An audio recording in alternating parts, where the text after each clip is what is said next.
దయాగాడి దండయాత్ర స్టార్ట్ చేసి పూరి గారి దండయాత్ర కూడా స్టార్ట్ అయినట్టే అనుకోవచ్చు. అందరూ దండయాత్ర మీద పడిపోయినట్టు అందరూ. సో అందరూ కలిసి మీద పడితే రిసీవ్ చేసుకున్నారు జనాలు.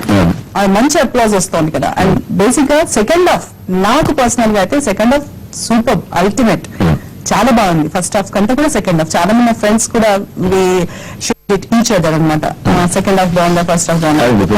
ఎప్పుడు సెకండ్ హాఫ్ బాగుండాలి. ఫస్ట్ హాఫ్ చాలా బాగుంది, సెకండ్ హాఫ్ యావరేజ్ ఉంటే సినిమా బాగా అంటారు. అవును. సో ఫస్ట్ హాఫ్ ఎప్పుడు సెకండ్ హాఫ్ క్లాస్ వరకు మా అబ్బాయి బాగా చదివాడు. ఉపయోగం ఇంటర్ నుంచి డిగ్రీ వరకు స్టూడెంట్ పర్లేదు. వాడు డిగ్రీ ఎట్లా కొట్టాడు, సాఫ్ట్వేర్ ఇంజనీర్ ఎట్లా చూస్తాడు. అదే సెకండ్ హాఫ్ కొట్టేసేవాళ్ళు. డైలాగ్ వచ్చింది.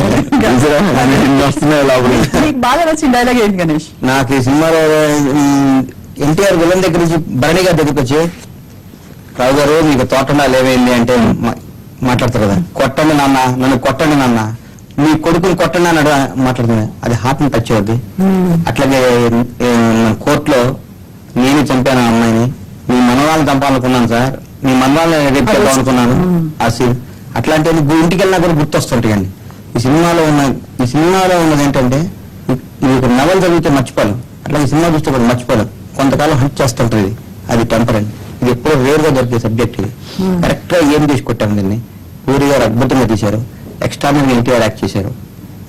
అన్నీ అట్లా కుదిరిని మాకు సపోర్ట్ చేయటం. ఒక్కోసారి ఒక విధంగా కుదురుతుంటే అందరికి కుదరటం ఈ సినిమా టెంపర్.